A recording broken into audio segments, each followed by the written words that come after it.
I think we're live, guys. Hey, everybody. Welcome to the Contractor Weekly. My name is Armando Cox. I am a local roofing company owner here in Denver, Colorado.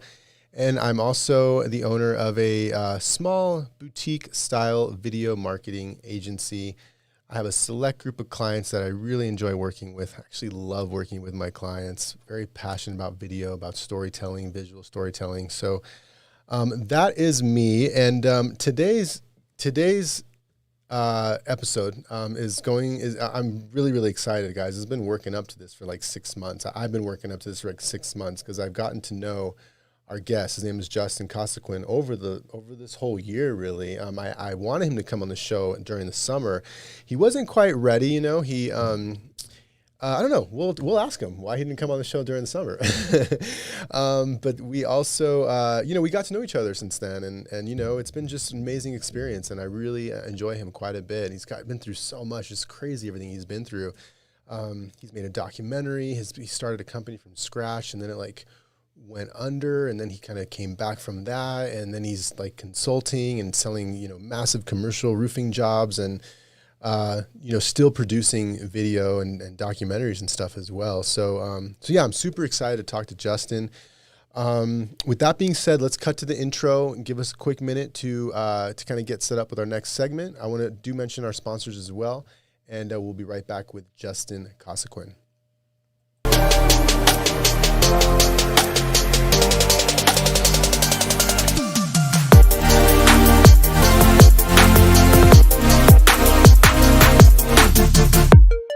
We're back on? Oh, well, I'm going to talk about the sponsors for a moment.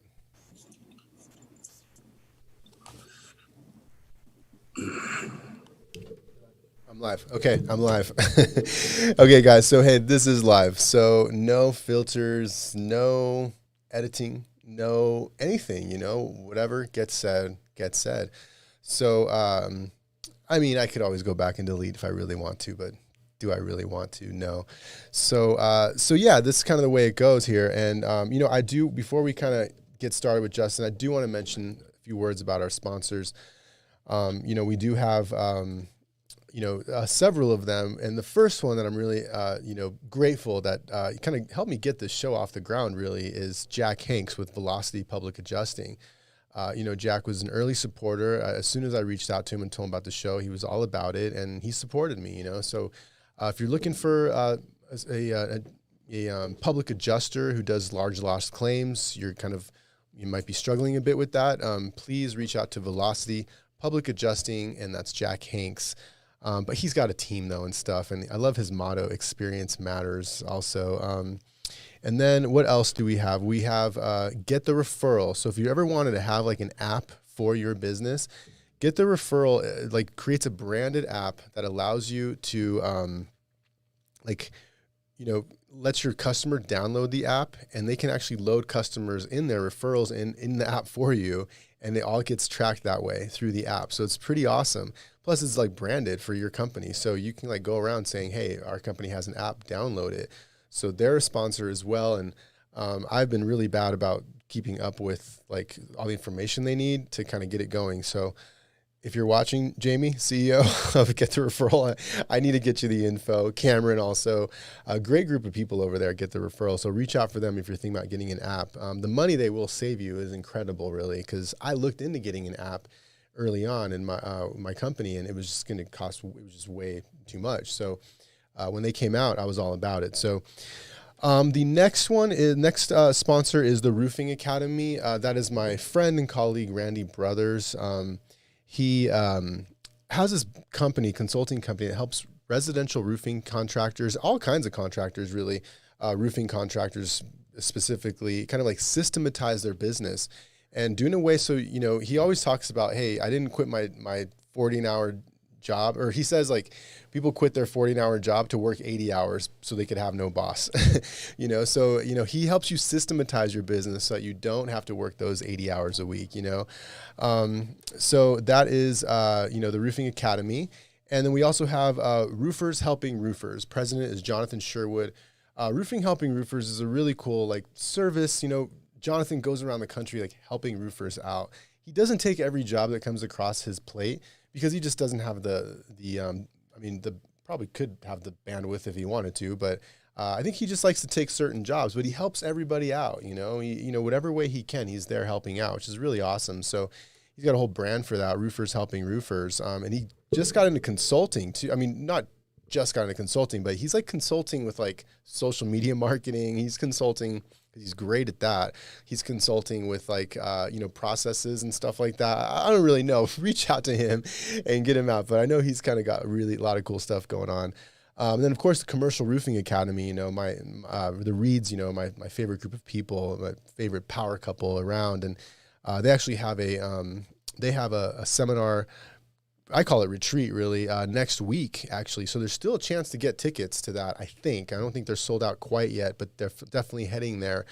And so Commercial Roofing Academy does these, helps contractors just go into commercial. And I've learned a great deal just being, helping them with their video projects and stuff. I didn't realize how intense commercial roofing contracting is, and I have tried to get into it myself. I've done a handful of commercial roofing projects. But once I kind of started learning more about them, I realized I was going about it the wrong way. And, so I think, if you're thinking of getting into commercial roofing, definitely reach out to the Reeds over at the Commercial Roofing Academy. And so I think that is everybody except for the Roofers in Recovery. Actually, it's not everybody. Roofers in Recovery is also, something to hold dear to my heart because I am a roofer in recovery. I've been sober 19 years and honestly, that doesn't really mean anything. I still make tons of mistakes. I still have all kinds of issues really and problems. It's just that I haven't taken a drink in 19 years. So that does help me keep my life on track, and helps me, when I make mistakes, I can rectify them, so that's what recovery is all about. I'm super happy to be a part of Roofers in Recovery. And finally, Lmc Exteriors, a friend of a colleague, Jay Elmer. Didn't really know Jay very well. He just kind of reached out to me, wanted to be a sponsor, wanted to support the show. He was a fan. And I said, absolutely, let's do it, Jay. And so if you're looking for a commercial roofing contractor all over the country, actually, he works everywhere, reach out to Jay Elmer with Lmc Exteriors. So that is all the sponsors.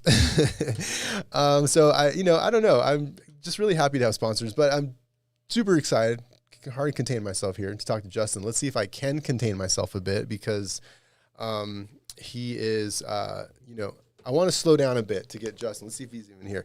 Justin, can you hear me? There you are. Yeah, I can hear you. Awesome. I see you now on my screen. How are you? Good, man. Good to see you. Awesome. You too. You too. So, gosh, we get to talk on the air, on the internet, live, no editing. Watch out what you say. Yeah. No editing, no filters, no nothing, man. It's just me and you, raw, just kind of like going at it, toe to toe. So I'm pretty excited for this. Have you been staying? You probably stayed up all night thinking about your guest appearance on the show, right? Yeah, I haven't slept for 2 weeks, so it's good. You really don't get a lot of sleep. I feel like you pretty much work all the time, right? And that's kind of probably the way you've been for the last 10 years, I'm guessing. Is that right? Not to this degree. I think I started working my ass off really when, Abel went under the first time. It became a habit to spend that much time working, and I haven't lost the habit since then. Well, Justin, let's go way back, man. We've got some time here. I want, a lot of people already know who you are. Our viewers kind of know who you are. I do want to go way back though, because you do have this pretty ridiculous work ethic that is pretty hard to match. I feel like, I know even when I met with you in person, I was like, this dude's intense. Like I don't work like you, and I work pretty hard for the most part. Where does that come from? Like, where is that, like, your mom and dad, like, instilled from you, like, from at a young age? Like, can you tell us a little bit about your background, where you're from, your parents, were they married, divorced? Like, I know I just threw a lot at you, but, like, tell us a little bit more about yourself as far as, like, going way back. Yeah, well, one, the work ethic, it didn't come from being a kid or how I was raised. It came from the collapse of my company. That's really where it came from. But, growing up as a kid, I grew up in Los Angeles, single mother, alcoholic home. I was a bum. I mean, honestly, I was a bum in middle school, high school. And it wasn't until I got sober that, I really started to take things seriously, as far as my own life, and just understanding that everything that was going on in my life at the time I was responsible for. It wasn't anyone else's fault. So when I understood that, that's when I started to take action, not to the degree that I am now today, but that's when I really started hustling and, just trying everything that I could. So you were growing up single mom. Do you have some siblings and whatnot? I do. Yeah, I got a little brother. His name's Jeffrey. He's a half brother, but he's my brother. Mm-hmm. And I got an older brother, different mom, and an older sister, different mom also. Okay. And so, growing up in LA, I mean, so you were like, were you getting into trouble back then? You were sort of like a problem teen, which, by the way, that's totally what I was. I got arrested, I think, 3 times before I even turned 18. But were you kind of like just running amok type of thing, like when you were at a real young age? Oh yeah, I think I'm a good example of a bad example. Really? Okay. I was a hot mess. I would beat kids up. I would always fight. I was stealing and robbing. I mean, literally, I'm a good example of a fucking bad example of what a kid should be. Wow, man. So did you know your father at all, or was your father not really around? No, he wasn't around. I met him once, like 5, 6 years old, but that was it. That's hard, man. That's really hard. I know I also, my father wasn't around. Dude, honestly, I didn't even know we shared that. I didn't realize you came from a single mom and your dad wasn't around because, and you were a problem teen. I guess I suspected it because we get along well, but like, I have a similar thing, man. Like my dad wasn't around until I got a little older, and then he tried to come around, and by then I was like, I feel it was too late. But yeah, and then I had my single mom and stuff like that, and just kind of going crazy growing up and getting all kinds of trouble. So, yeah, you did you end up, did you graduate high school? Did you at least make it past that, or not really? No. Really? On my birthday in senior year of high school, I was already in a continuation school. And so I remember on my birthday, like at 9 a.m. or something, the principal comes in and says, "Happy birthday, you can leave." So they let me go on my 18th birthday because I was failing so badly. I had no interest in schoolwork, nothing. So yeah. I got kicked out of high school at 18 years old. Crazy, man. And you never went back to get like your GED or anything like that? I did get a GED, yeah. Okay. Barely. And and so you ended up going to, leaving and continuing to cause trouble. It sounds like for a while into your 20s and whatnot. And then like, what can you tell us a little bit about like getting sober? Like maybe, I don't know, how bad did it get before you finally turned around? Because I mean, you've got quite a bit of time sober at this point, right? Like how long are you sober now? December 15th, 05. So okay. I don't know what the math is on that. Yeah, let's see. 05. That's my sobriety date. But yeah, I got 16 years or so. Yeah, crazy. Yeah, I think that's coming up this December. But for me, it all ended because I had nothing left. I say I took so much from life that in the end I had nothing left. I was 22 years old at the time, and I was homeless. I mean, literally homeless. I was staying in like some random places.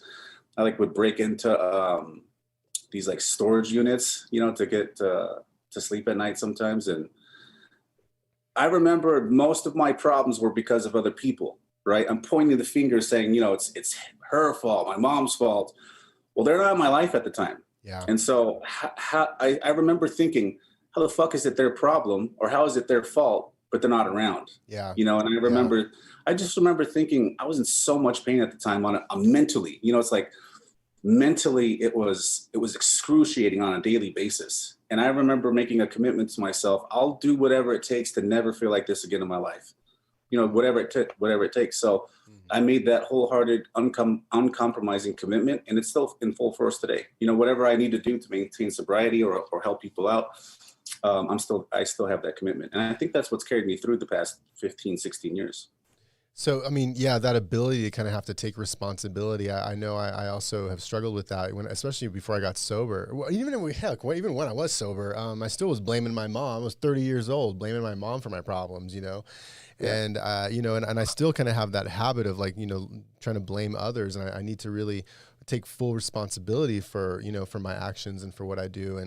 and that allows me to continue to stay sober, but I mean, it is a very, life in and of itself is very difficult. And I think that's why we do lose so many people really to addiction problems. I mean, you've probably seen it left and right in the roofing industry. I mean, has that been an experience of you where you kind of see like guys with so much potential and just kind of throw it away due to their addiction problems? Yeah, it's a handicap, right? Like the problem with addiction or just alcoholism in general is that the person that has it is always the last to find out. Well, not to find out, but they're the last ones to really understand that they have an issue. Yeah. Right. So if they're able to, I mean, obviously in our industry, we have a lot of alcoholics and drug addicts that don't know they are yet. Right. Yeah. So when you try to point some of those things out, unfortunately, unless they get to a point where they've hit rock bottom and they're willing to do whatever it takes, to get sober, oftentimes we lose guys, be it to death or just be it because they can't make it in the industry. I don't know if you saw my post recently, but I actually just lost a friend to addiction. Dude, this guy was not just a friend, man. This guy's one of my closest pals, dude. I don't even know. I'm still kind of like hard to believe that, he's gone. And it's just so weird. Cause I mean, this whole summer, we were here working and stuff, getting things done.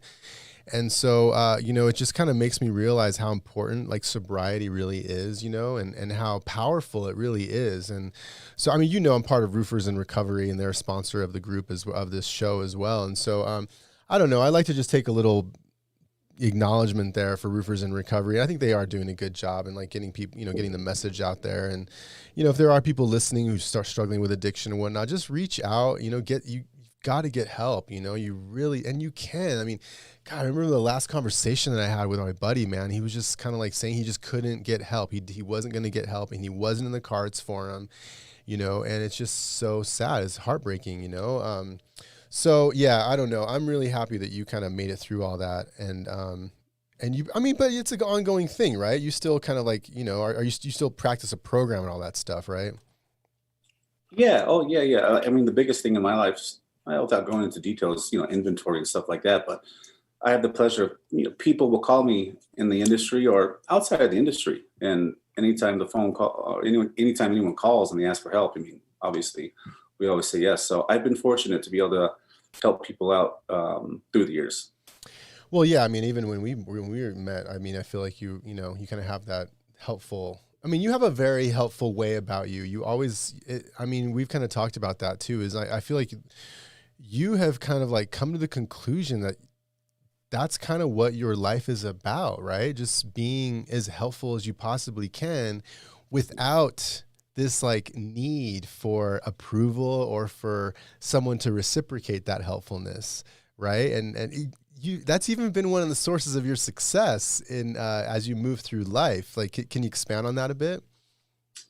Yeah, I think my friend, his name was Dustin Barnes. He's a guy that had a tremendous amount of potential. We lost him too early because of a relapse. But, by getting sober and being helpful, I thought it was like a noble thing. And he said one day, and I'll never forget, he said, alcoholics and drug addicts are the only people on the planet that want an applause for running out of a burning building.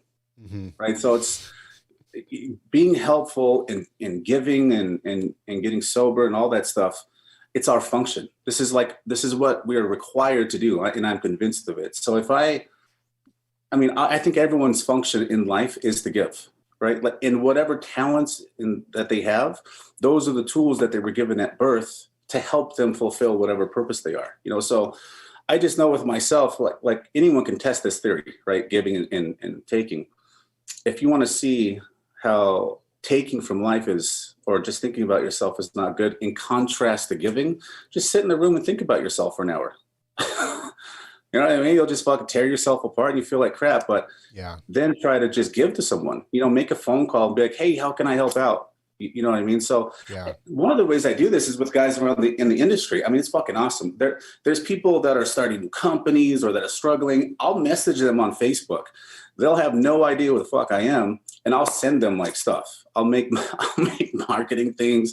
I'll give them tools, tricks that are extremely valuable that I don't even think they know is extremely valuable. And I'm not looking for a thank you or recognition. It's like my oxygen. in order for me to stay afloat in life, I have to give, so that's just, it's just like a law of gravity for me. So Justin, let's jump into Able Restoration, right? That was the name of your company.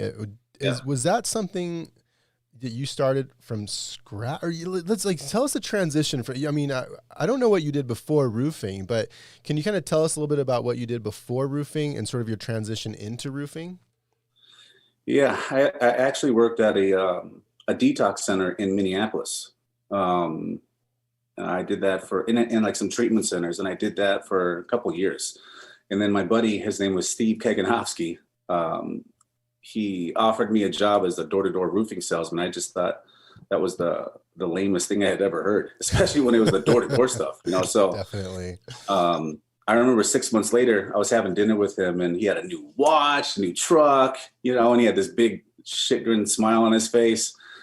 And then he offered me the job again. And I literally put my my 2-week notice in my job the next day. So that was my introduction to the industry. I did start it from scratch. It was me and my wife that started the company from scratch. Okay. So yeah, we did.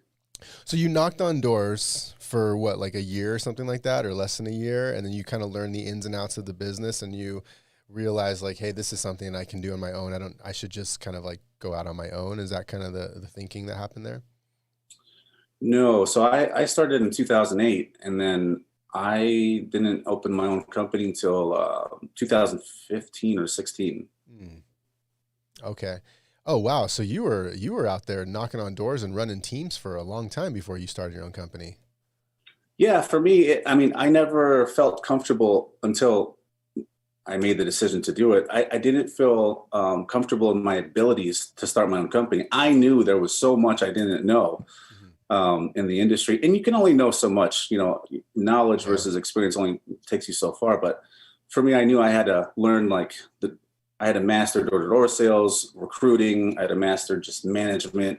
I had to master a bunch of different areas of the business before I felt comfortable just to launch my own thing. So yeah, I took time, about 7-8 years. So during those 7-8 years, were you also building these like massive sales teams type of thing, or were you like kind of keeping your sales teams fairly small? Like you was just you, and then like how did you go from just like you knocking on doors, mastering that, to then like building sales teams? Like what happened there? I mean, you have the ability to build massive sales teams, right? I mean, it's kind of ridiculous your ability to build a sales team. I thought you only did it under Able. Did you do it before Able with other companies? Yeah, I did. I started recruiting people. I think it was probably my first or second year in the business, but I wasn't effective at it. I definitely attempted it, right? And so I think for the first few years,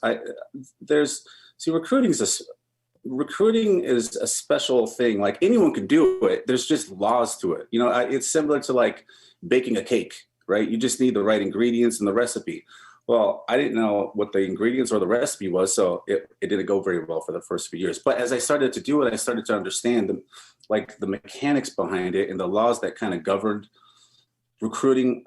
I guess there's two parts. One, recruiting the people, and then two, keeping them, right? So I got to a point where I could recruit a bunch of people, but they would just leave, within the first 30 days. So then I had to understand, okay, how can I create a higher retention for the guys? So it took me a few years. It wasn't just like all of a sudden I had it. I'd say it took me 3, 4, 5 years to understand how to do it. And so in that, is that when you started to kind of, prior to Able, were you already starting to incorporate video into your recruiting processes and your sort of like marketing, kind of documenting your marketing, or was it until Able you started to introduce video? Yeah, it was at Able, right? Okay. I mean, because I'm the typical salesman that doesn't want to spend any money on, this company's marketing. So it was when I started my own company, and it was actually accidental. When we had that first video, I think we spent like $2,500. It wasn't a whole lot of money. And I remember at the time, whoever was making videos, Lee, Haight, or some of the other guys. Mm-hmm. I looked at their recruiting videos and I remember thinking, I wouldn't want to work for them. Not because of the person, not because of anything other than the video itself wasn't attractive. I remember when I was pitched on by Steve to come into this industry, and he mentioned roofs. I wanted nothing to do with it. So we strategically made a recruiting video that only showed the culture. That was it. Just show the culture, show the guys having fun, and get positive testimonials from guys, like authentic ones. And then we just aired it to see how that went. We put no money behind it. All we did was we had the guys within the videos that were sharing the testimonies shared on their social media. And I swear that first video, man, we got like 60 people in like 2 months. Wow. It was intense. We had people flying from all over the country, right? And they would show up to our office excited, just like, hey, we're ready to start. Okay, great. And then they would say, so what do you guys sell?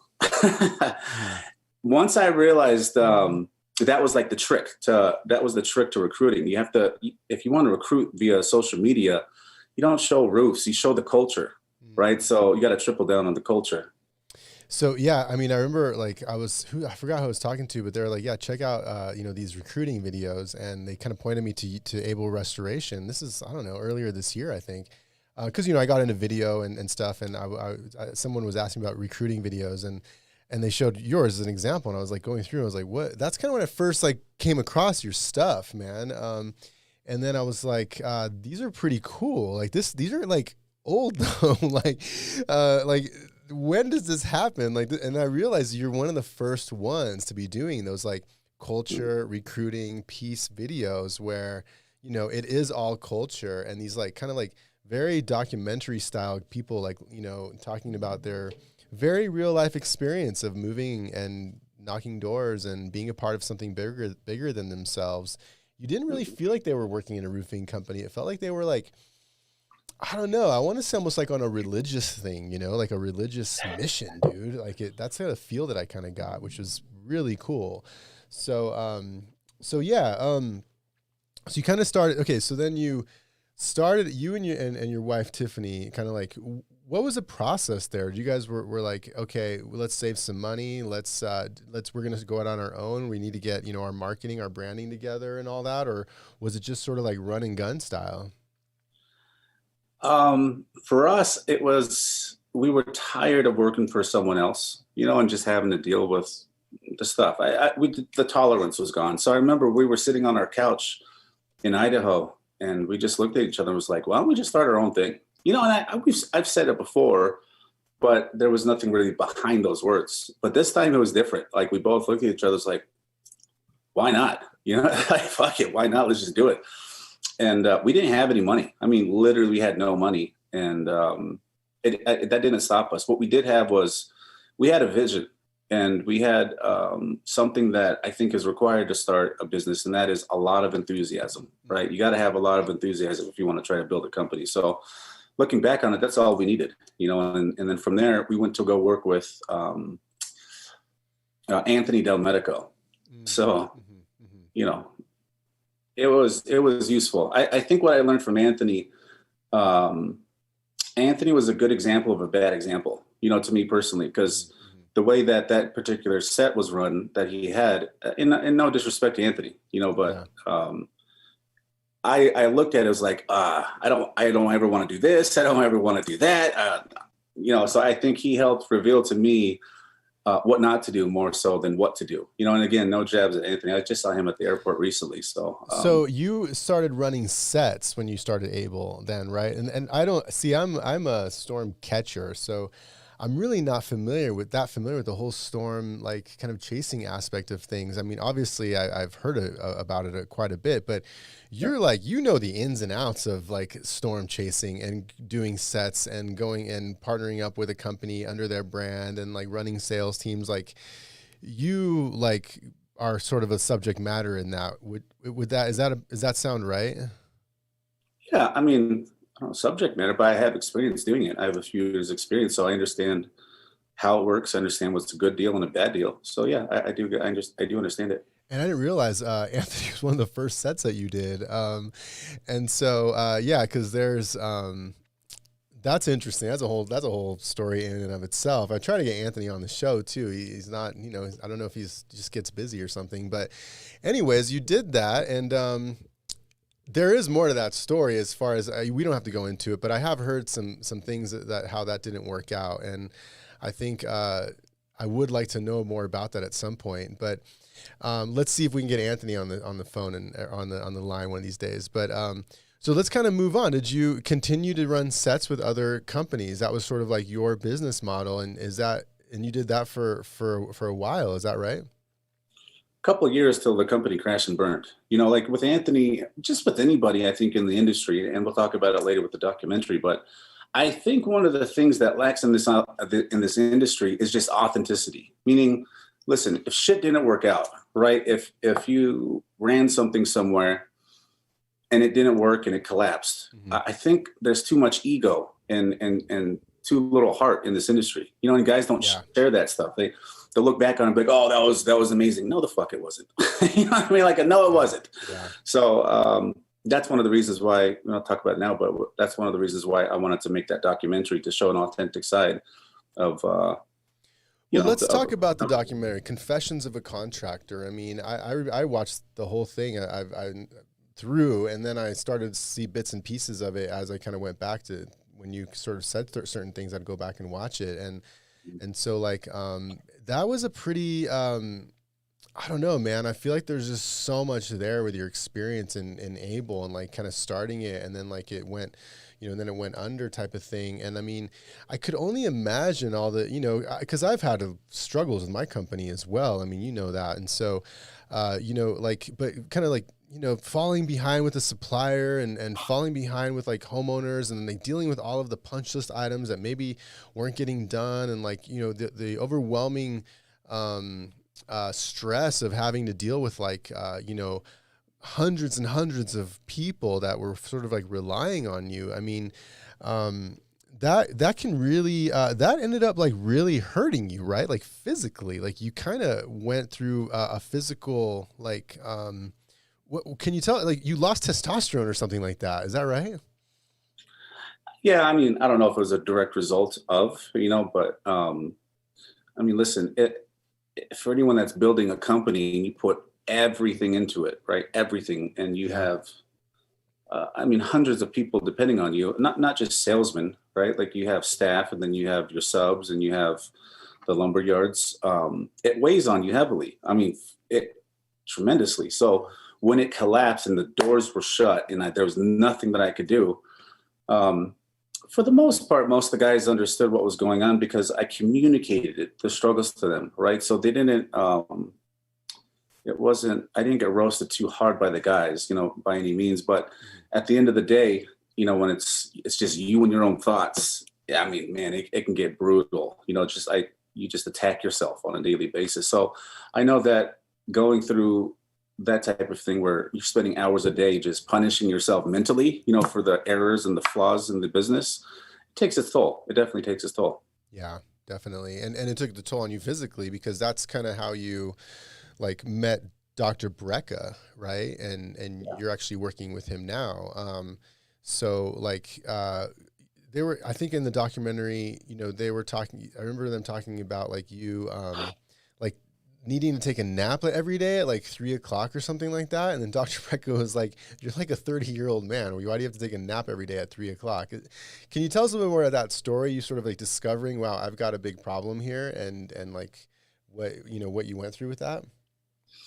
Yeah, what's interesting about it is I didn't know that I had an issue, right? Because the physical ailments happened so slowly over the course of time, I didn't notice it. It just became my normal. So I was at the gym one day with my wife. She's working out.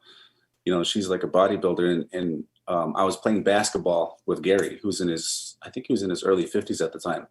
I think we played like 2 games, and then afterwards, I'm like, all right, guys, I'm out of here. And Gary Brecka said, hey, you should come work out with us. And I told him, I was like, it's physically impossible. I'm gassed. I cannot go to go work out. And that's when he told me, he says, a guy like your age, I was 33 or something like that at the time. He says, you should not be that tired. And I remember then I was like, oh, maybe I do have an issue. So I went through his whole treatment, full blood panel, and the whole thing. And I'll tell you what, it was fucking life changing for me, like life changing. I don't take naps in the afternoons like that anymore, and thank gosh, because shortly after, I think it was about 6 months, Hurricane Michael hit, and then I was back. I had felt better than I felt since I was in my early 20s, and I want to be where I'm at today and what I'm doing and what's coming without Gary. So I love him and I bring him to all my stuff.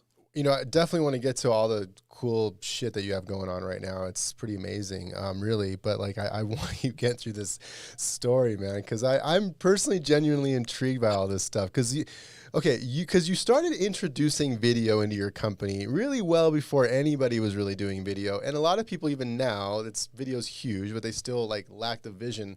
I go out and sell video projects personally, so when I tell someone it costs, thousands of dollars, they're just like, what are you talking about? I can shoot a video on my phone, and it's a lot of folks don't really get what goes into it.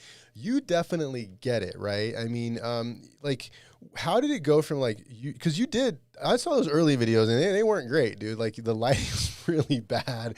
And I feel like it was clear you guys were just kind of trying to get something going with video. And then it kind of evolved into this like super high quality documentary. Like, can you kind of describe your video story? Because you're a video. I mean, I know you don't call yourself a video producer and stuff like I do, but like you definitely have produced video, and like tell us a little about like from the very beginning, because you know what I'm talking about. That video is like really bad lighting, and you and Tiffany are like in your living room. Do you know what I'm talking about?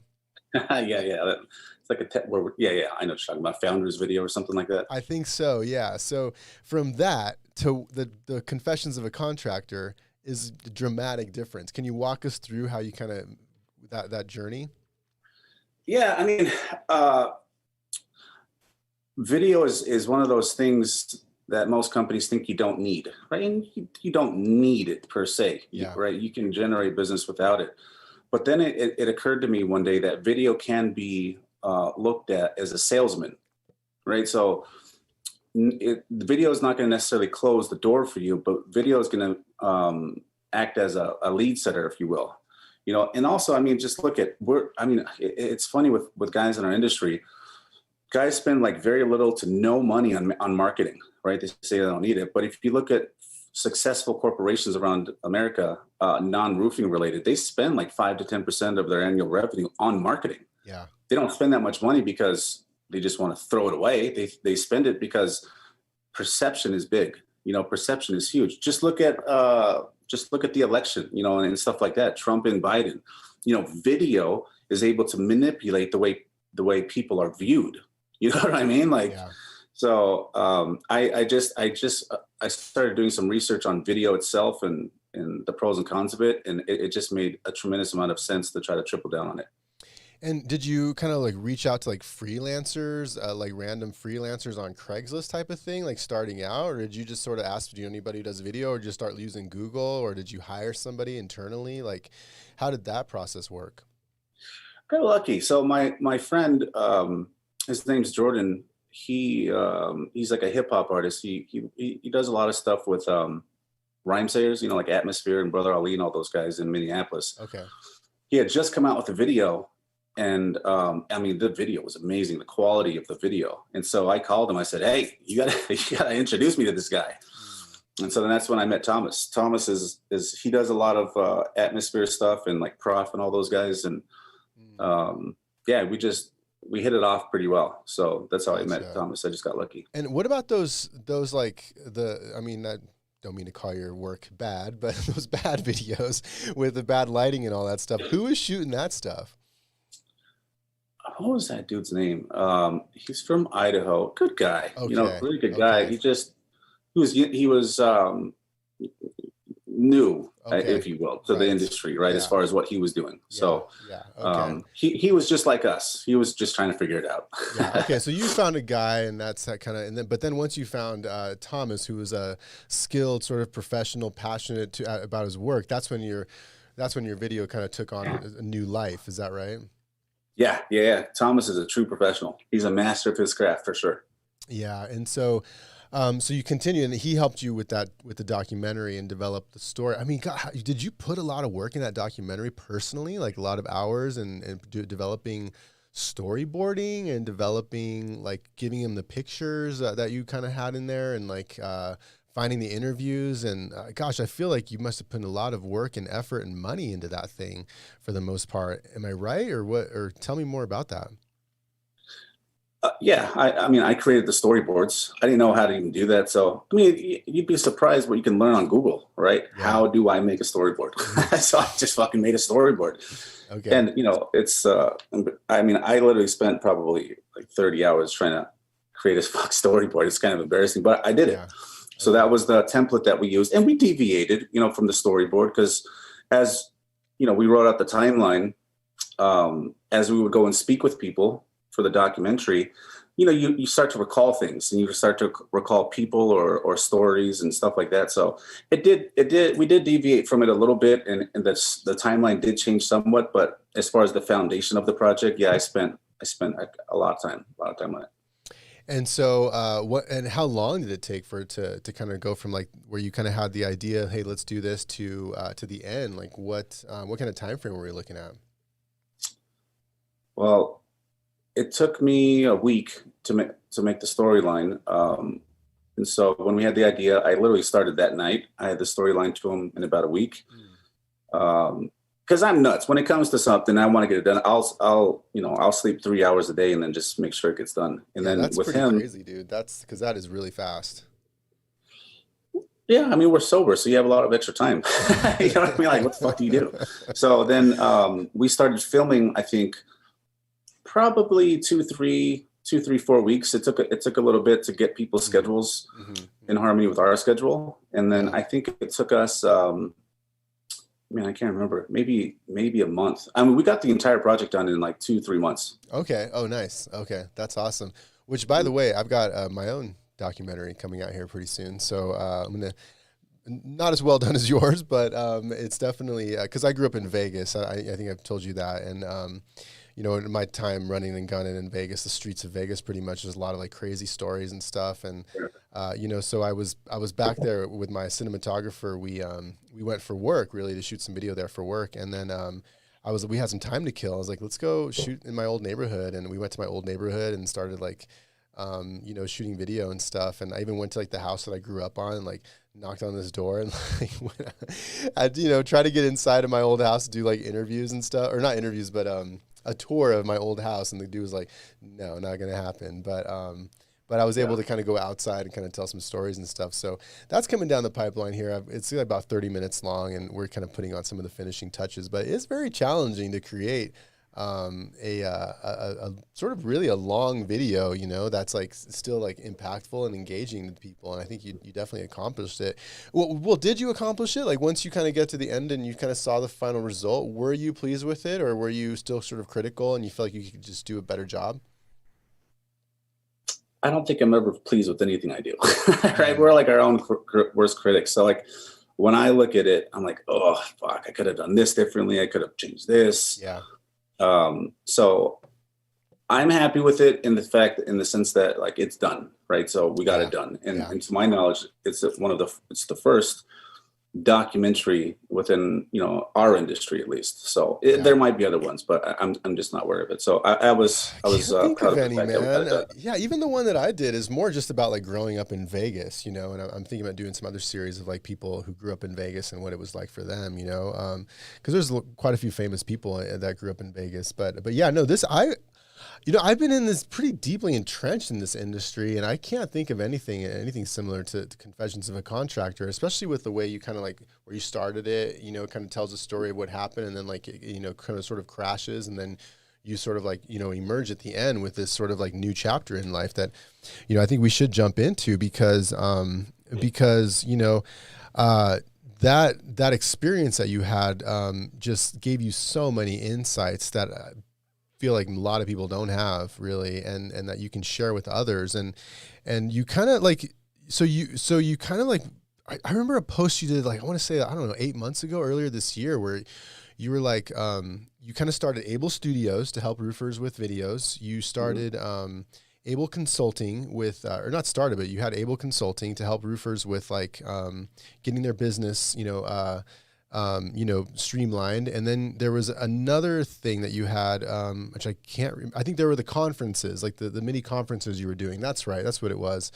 And I remember like, kind of like, what I was like, whoa, who is this guy? And I kind of went in and researched, spent some time like looking at all that. And I was very impressed, but like when you did that post, you know what post I'm talking about? Mm-mm. It was some post you like 8 months ago where you're just like, that you're doing Able Studios, consulting, and the mini conferences. So that's all evolved, right? Are you still doing those? Are you still doing all of that as far as like making videos for contractors and then and others? And are you still doing the consulting with companies? And like, tell us a little bit about kind of what is going on now. Well, for Able Studios, not really for contractors, because contractors don't understand the value, right? So contractors are some of the cheapest people you ever meet on the planet. They want everything at pennies, which is, it is what it is. So I don't push the videos for contractors because I'm not going to sit there and try to sell them on the value all the time. Yeah. But what I am doing for Able Studios is we're coming up with our next documentary, which I don't know if we'll show now, but we have another documentary that we're doing. And then for the consulting, I am doing the consulting still. And the consulting is actually taking off. I'm in New Orleans right now. And I'm thankful to have some of the big GCs hiring me for some consulting stuff. And I get a lot of calls from like attorneys and PAs, for some work. So that's exciting. And then the conference, I'm having a little mini conference in like 3 weeks here in New Orleans. So we're going to be doing a training with guys here to teach them the basics and some advanced stuff as far as hurricanes and, claims itself. Because the way guys approach claims, a correction is definitely needed in the process. So I won't go too in depth about it, but yeah, we have another conference coming up, a small one, 100, 200 people. It'll be New Orleans.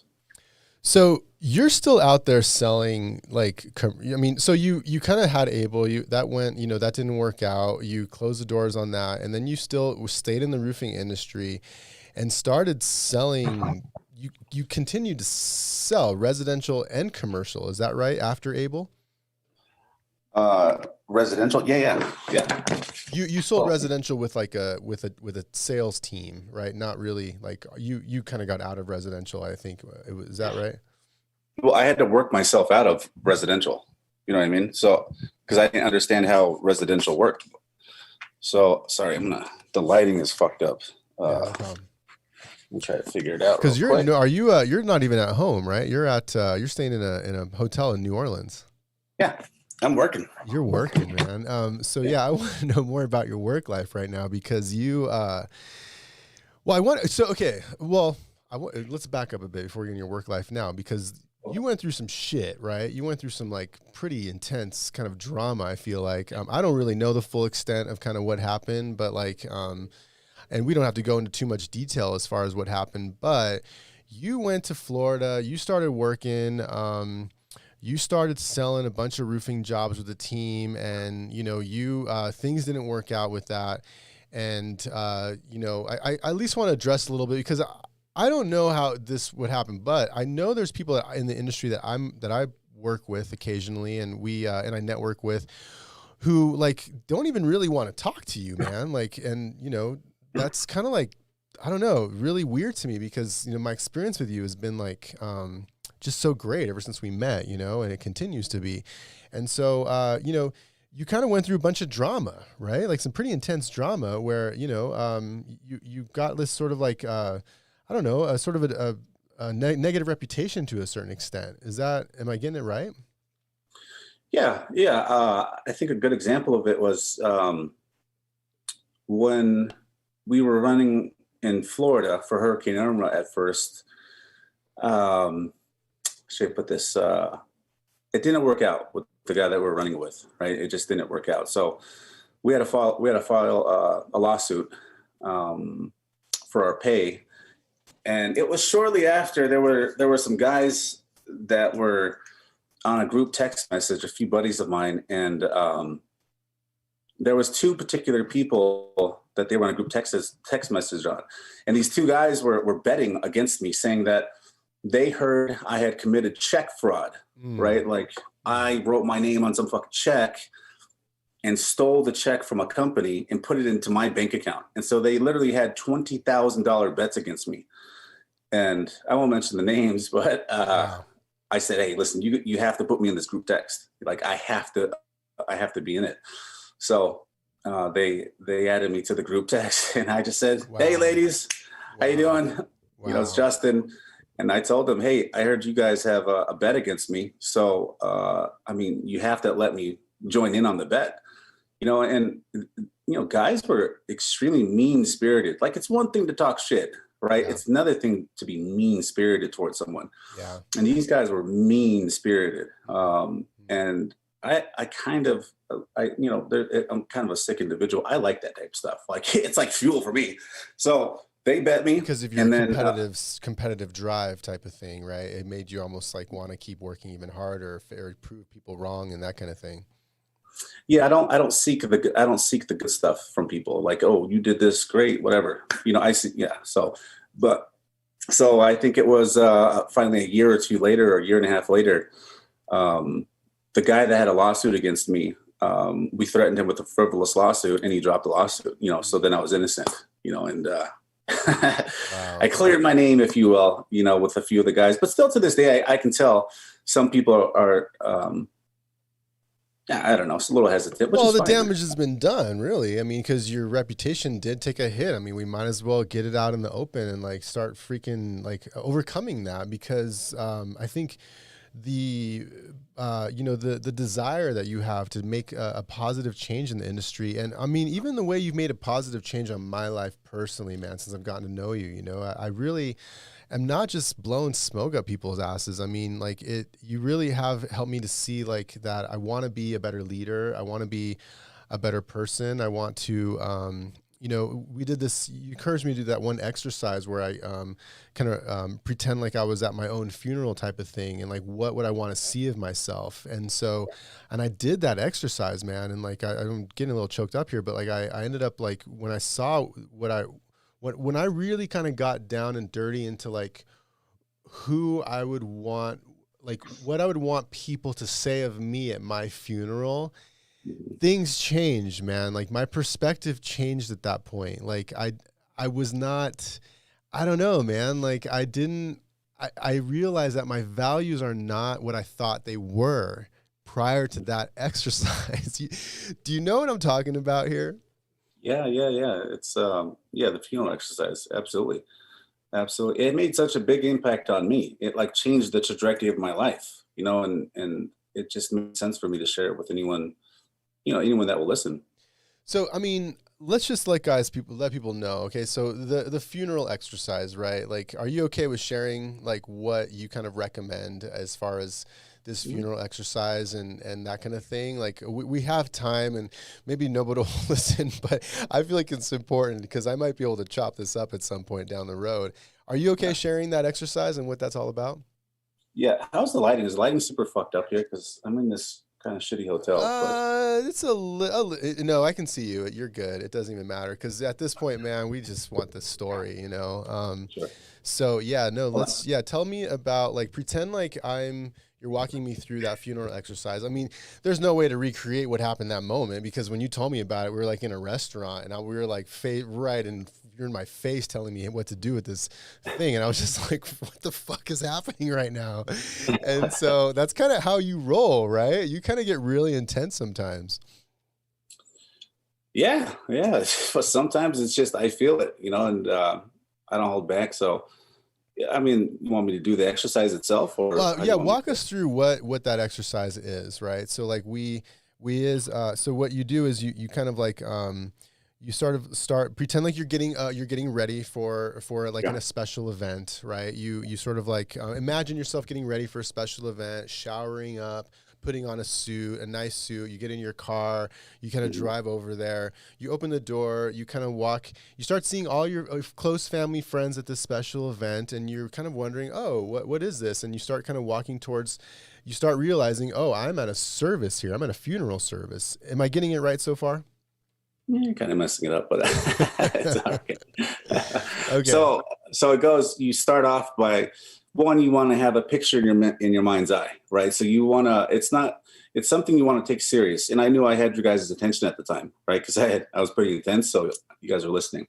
So you want to think in your mind's eye of you going to a funeral. You getting ready to go to the funeral, to the point where you pick up your keys, you walk to the vehicle, you open it up, you put the key in the ignition, and the engine starts.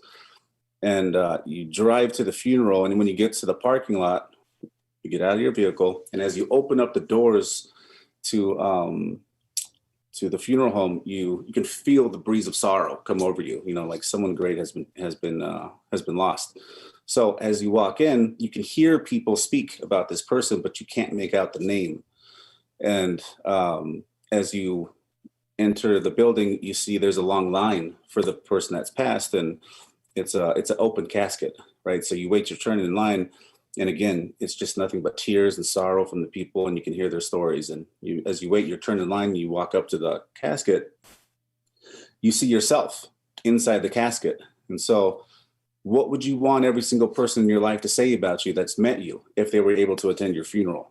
I remember just writing it down. I remember thinking, I'd want my mom to say I was a good son. I'd want my friends to say I was a good friend. I'd want business-wise, I want people to say that I tried to help them become successful, and I had my whole list. And at the end of it, what I realized, what I was looking at was I was looking at my true definition of success. That's right? what it Prior is. to doing this, Yeah. my definition of success was, money, vehicles, Yeah. all the bullshit. And I think Denzel Washington said it best. He said, "You'll never see a U-Haul follow a hearse, right? You can't take it with you." So the legacy play here is really you want to make an impact on people, in a positive way. Yeah. Yeah. That is your definition of success, because in your opinion is that you feel it's potentially the most important thing for you to know is what is your definition of success? Like, why are you doing what you're doing? But if that definition of success is like not in line with your personal values of what you ultimately want to do or be at the end of your life, then you've got a problem potentially, right? And so like I always thought I knew what my definition of success was. And I had literally had posters, and I still have some idea of that, but like, all the stuff, like the big house and big airplane and Lambos and all that kind of stuff. I feel like, I don't know, I say it now, it almost sounds cliche because that's not really my definition of success anymore, and like when I did that exercise and I realized that my definition of success was being able to kind of like, support my financial success. To me was more like supporting my mother financially, and like doing it in a way where I might be able to just sort of pay off her house. That'd be like an amazing dream for me come true. I think another goal is just that my kids don't necessarily have to worry about money. We're not like, swimming in money, but we're just not that worried about it. And we just can like, still work and do what we need to do. But like, it wasn't like financial success wasn't like the most important thing to us in our family. It was more like spending quality time together and like really enjoying each other's time. That was success to me. If I could do that, then I'm successful. So yeah, man, there was those kinds of things that started to kind of realize like my goal, even with this show, was like, it was, I didn't know what I wanted to be famous, I guess. So like, good luck with doing that in the roofing industry. But I realized that this show is more, I wanted to inspire people, man. Like after I did the exercise, I wanted to inspire people to like something bigger, something greater, that kind of thing. And so yeah, man, a lot of that came about after my experience with that exercise. Mm-hmm. It definitely changes things if people do it wholeheartedly. If it's pretty tough to do that exercise and then just go back to I need some money. Like it's pretty tough. So you got to do it wholeheartedly for sure. Really go all in on that. And so, man, I even tried to do that with my buddy who passed away. He actually started I shared that exercise with him, and I tried to get him to write it up, and he wrote up a few items there, but I don't think that his full heart was in it, the way mine was. I was very like, I need to know this. I need to know what my definition of success is in a more, in a very real way. So yeah, man. So yeah, let's kind of jump into, okay, so now what's going on now? I mean, I know you're selling a lot of roofing still, right? And windows. You're like out there, you don't really pound pavement though. I mean, you sort of, how do you generate the business that you generate? Like what, you just have relationships with like general contractors and then you get referrals, word of mouth type stuff, like just from sheer relationships. Is that how you kind of generate most of your business? Um, uh, I guess it's because I can solve problems. So number one, it's funny, guys will be like, when I talk about windows, they're like, "Oh, you're a window guy." No, I'm a guy in the storm damage restoration industry that understands how to restore buildings, right? Yeah. The windows and doors are part of the building, Yeah. and so I was fortunate to learn from a guy that is like the master of windows in the country, if not globally. And when he taught me windows and design pressure ratings and wind loads and all that stuff, and when I could apply that to our business, I saw the landscape. I saw there's no other contractor that I'm aware of, right at the time. And people started doing it since then. I've taught a bunch of people, but at the time, I didn't know anyone that understood how you can get an insulating glass window bought through a hurricane claim. I didn't really even know anyone that could look at these windows and identify the damages, right? Unless the window was broken or across the street, people thought that it was not it wasn't damaged. So when I became good at that, and then when it came to commercial sales, because I was one of the only contractors sitting with HOA boards talking about the process of replacing the windows and how valuable that is, I got a lot of contracts by default, right? Like, because Justin, you were the only one that talked about windows, we're going to give you the contract. And I saw the opportunity there. I'm signing 20, 30, $40 million claims that have windows in it. And honestly, the only reason I got it is because I understood how the building was affected versus just my financial interest in a roof. Right. So now I get hired by different companies. I won't mention who they are, but different companies have hired me to help them build out their commercial divisions. I have really good relationships with some attorneys where they'll hire me to write the reports and the causation or the method of failure to their clients' buildings and stuff like that. So I'm fortunate where I don't have to just do the traditional door knock, if you will. Yeah. So you have like a certain financial thermometer. Have you heard that concept before? Your people's financial thermometer. Mm. So the way I've learned it is that like we all have sort of this financial thermometer that we kind of get established from a young age. And if like my parents were, made 50,000 a year, and then it's sort of like ingrained, and I was sort of like taught with that. Then as I get older, I'm going to be like, my thermometer is set at 50,000, and like breaking that is going to be pretty challenging. And I'll probably need, and I actually am that way. Like I grew up lower middle class, so like we didn't make a lot. I'm a single mom, dude. She's like working 2 jobs, barely making ends meet, 4 kids, I mean, we're like struggling financially, so my thermometer was set pretty low. So my whole life, including to this day, is trying to break that and like get to another level financially, so like, but with you, I mean, with you, dude, because I remember we talking, like, my company, hovers around 2 million a year, which is fantastic for me. I'm very grateful. I did that from scratch. I'm grateful for this, what I have going on, but, I mean, Able was like 30 million, something crazy like that, right? I mean, you go to Florida, you're selling 36, 40 million. I mean, right now you're talking about these claims, 20 million, 30, $40 million claims. I mean, your financial thermometer is like, I feel like it's extremely high, like, right? I mean, can you give people like some perspective on that? Like a lot of people think in terms of like just a million, 2 million, 3 million, but you think in terms of like 20, 30, 40, 100 million, right? Am I getting that right? Am I crazy here? You know, n- I understand what you're saying, but I think I started generating a lot more when I stopped thinking about the money. So, for example, like 2019, January 1st, right? Everyone's like, "This is my goal. I want to make this much money." I did something different. I remember having one of those thoughts where I thought, what would it look like if I gave my all to something?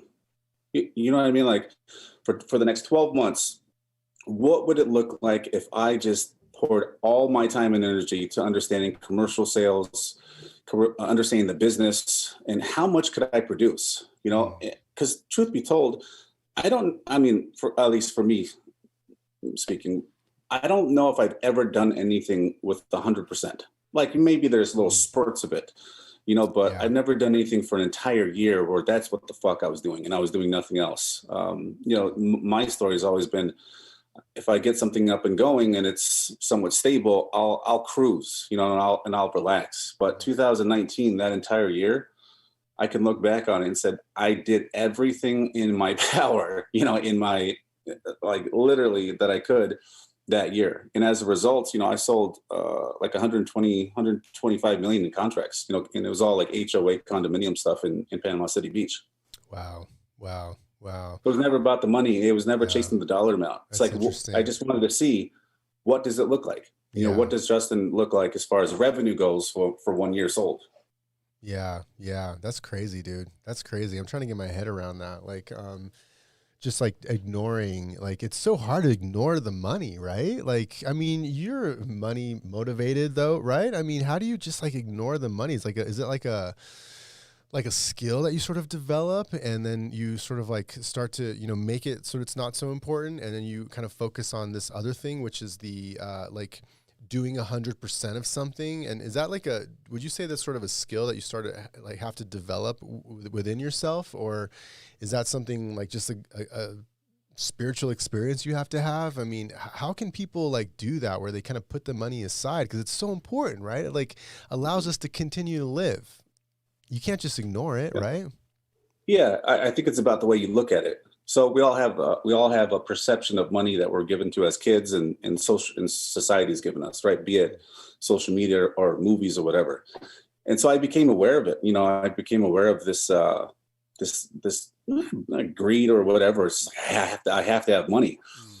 Now, the thing with paradigms or perceptions is, your attitudes and your behaviors are rooted in it. So what I mean by that is, if I look at money in a certain way, the way I think and the way I behave comes from that. So I realized I wanted to change my behavior and the way I thought about it. So the only way to do it is to change the way I thought about it, right? So I came to the realization that money is a byproduct of my goal. And what was the goal? The goal before was to make as much money as I could. The problem with that goal is that if that is the main objective, then you're willing to trample on anyone that comes in your path, right? That's your goal. Yeah. So I changed my goal from money being the main objective to, what does it look like if Justin gives 110%?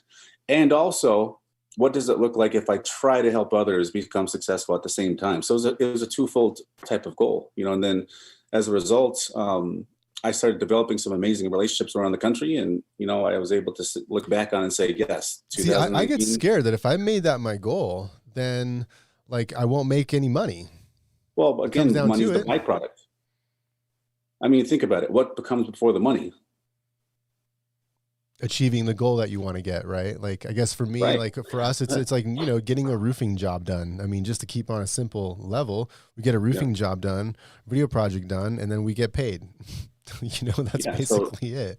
quadruple down your time and thought. I mean, thinking about or having money as the goal, I mean, is good, but it's not going to really do much, right? If the thought is, how can I become successful in this business, in the sense like, what do I need to do to, like, how many hours out of the day and how many jobs do I need to sell, blah blah. If I'm just concerned and consumed with that versus, I need this money, that's one of the reasons why I built all these companies. You know what I mean? I started realizing, oh, okay, to get commercial jobs, how can I influence those commercial jobs in different ways, just than roofing, right? Oh, consulting, oh, video.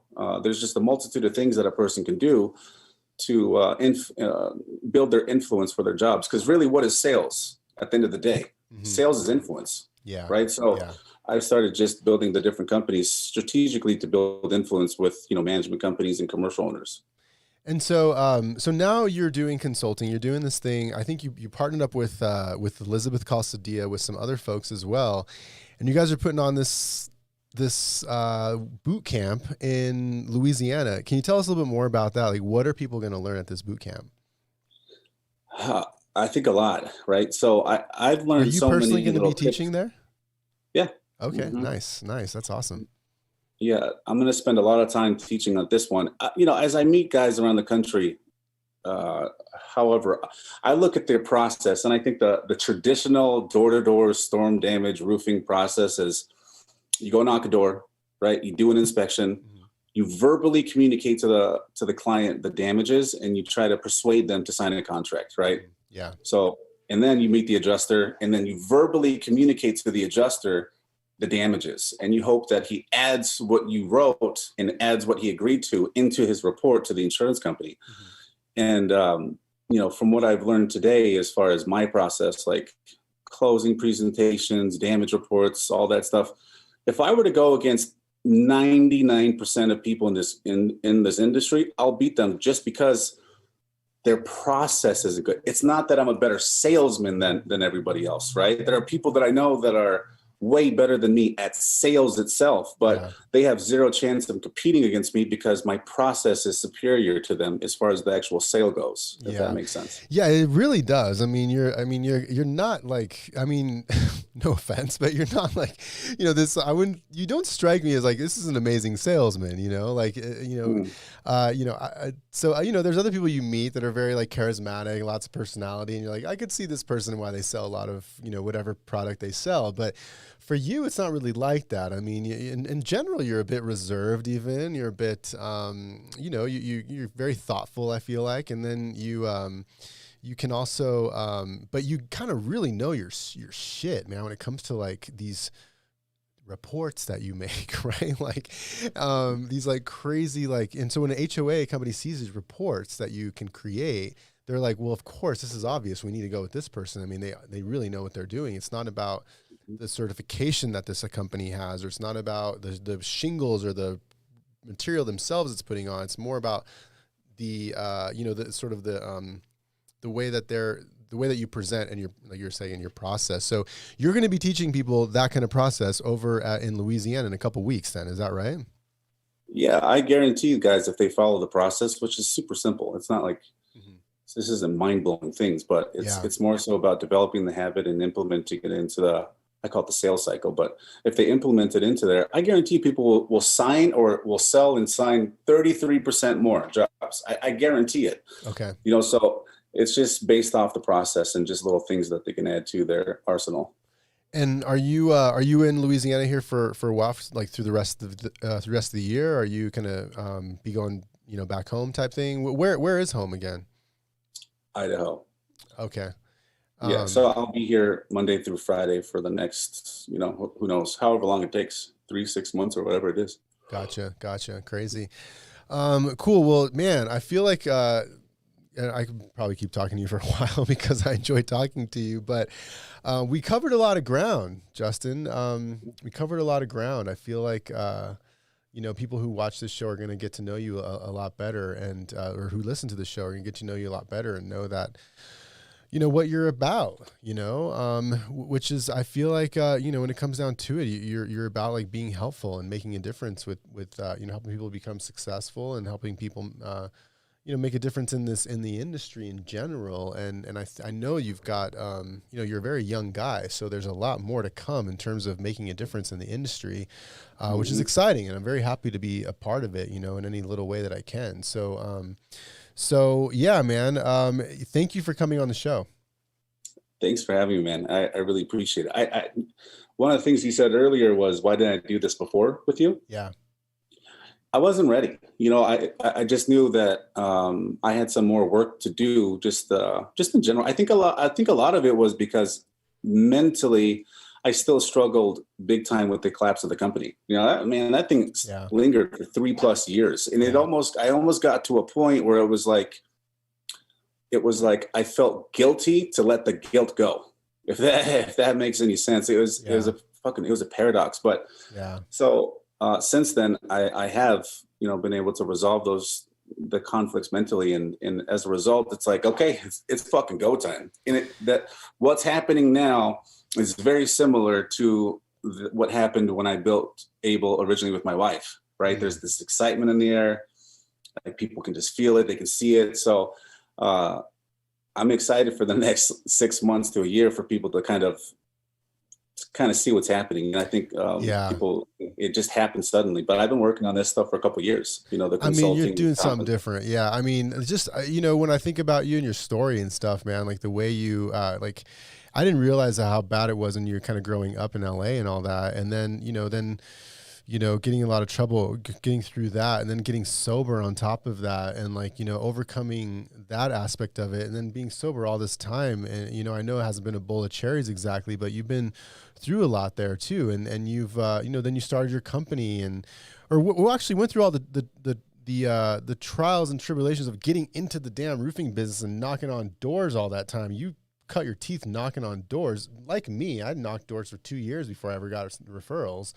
And so like you did all that, and then you opened your own company, watched it succeed, millions of dollars, and then watch it fall, and like having to kind of deal with all that. Then the health problems come, and you can't do anything. And from what Dr. Brecka was saying in a documentary, you were damn near dead, Same made it sound like you were pretty bad off, physically. And, and then all the problems, challenges you've kind of had in your personal life, and kind of overcoming that. And I mean, I feel like you're just like classic, like, man, what is the name of this? There's a Greek mythology where, gosh, I can't think of his name. I'm gonna think of it, but where this guy like pushes a rock up a hill, and then the rock, and as soon as he gets to the top, the rock comes tumbling down, and then he kind of has to go back down and like push that rock all the way up the hill again, and then come back down. And then that's the metaphor for life, where that's what life is to Greek mythology, to these the person who made this up was like, it's just a matter of like pushing the rock up the hill, watching it come back down, pushing it back. And I feel like you pushed that rock up and down so many times, Yeah, at this point, I mean, I think pain, right, in the sense of failures or whatever has happened in my life, has been the best thing. I used to shy away from it as a young man or a kid, but I'll tell you what I've learned from every single thing that I failed at has made me that much more lethal. You know what I mean? As far as whatever that particular thing I failed at.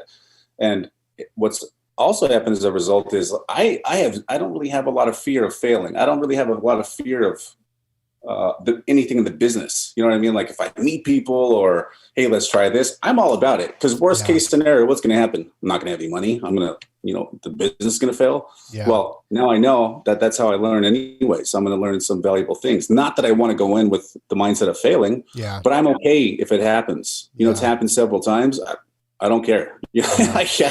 I'm good with it, so, but I have gotten smarter over the years, and I don't make a lot of the same mistakes that I used to, not all the time, but I try to. So I think that's what a lot of people, kind of miss. And when we are failing, is that like, that's part of your way to success. You have to be failing. And if you're not failing, then there might even be something wrong there. You're not taking a big enough risk. You're not kind of going for it big enough, and I feel like we in this age of social media, I was talking to this, we had a guest named Reggie Brock, and he talks about how in this age of social media, we show the world like the top 10% of ourselves, but what the world doesn't see is the bottom 90% of ourselves. And in that bottom 90% is where the real substance is of people, and so we got a really good, go back and watch Reggie Brock, because he had a great conversation about that. And I feel like you are really kind of showing the bottom 90%, you're really kind of like totally opening it up now, I mean, you weren't ready, 8-9 months ago or whatever, but you're definitely ready, right? And you're definitely going for it at this point. And it's pretty exciting to watch, man. Yeah, I'm excited, man. I really want to, I am so thankful and grateful for the industry. You know what I mean? Like I literally grew up in this industry as a young man, and I still am learning a lot. And when I look at the landscape and I look at what options people have as far as education or learning how to better themselves in their career or personally in the industry, there's just not a lot of resources, and I think, I think that what I'm going to try to do for the rest of my time in the industry is to build something that people can look to and to go to improve themselves in the industry, right? Be it consulting or whatever. So we have some fun stuff that we're building now, but I'm going to get pretty loud about it. You know what I mean? Before I wasn't ready, but now it's like, yeah, it's time, you know, and I'm awesome, ready for it. So that's awesome. Yeah. And I think there are resources though. I think though, even if the roofing industry, the construction is enormous, right? So like, you know, literally $100 billion industry, and even the resources that there are, you know, with my friends the Reeds and Commercial Roofing Academy and the Roofing Academy itself, and STG is also a client, my video, where they do sales consulting, and there are definitely resources out there, but the industry is so massive that, I mean, we can barely put a dent in what's really needed, you know. So I think it's awesome what you're doing, and I would strongly encourage. I'm about ready to buy an airplane ticket, come down to Louisiana in a couple weeks, and watch that, you know, be a part of that as well. That boot camp that you're doing, because that sounds really great. So yeah, Justin. Well, hey, thank you again for coming on the show. I'm gonna let you go. I don't even know how long did we end up going. 1 hour, 20 minutes. That's awesome. So, yeah, thank you, Justin. So everybody reach out to Justin, go to his boot camp, check it out in Louisiana a couple weeks from now, and follow him online friend him on Facebook, follow him on on Instagram. Where else should we follow you? Pretty much Facebook and Instagram for the most part? Mostly Facebook. Mostly Facebook. I haven't really, my wife tells me I need to do Instagram more than so Facebook really. Yeah. So cool. Yeah. Find you on Facebook, and yeah, we will, let you go now and let you get back to work. And yeah, we'll see you next time, Justin. Thank you. Thanks so much. I appreciate it, man. Yep. All right, bye. Okay, guys. So that was Justin Casequin. Pretty incredible interview. I'm going to cut to a quick break so my mind can digest what we just heard. And yeah, we will be right back with my final thought.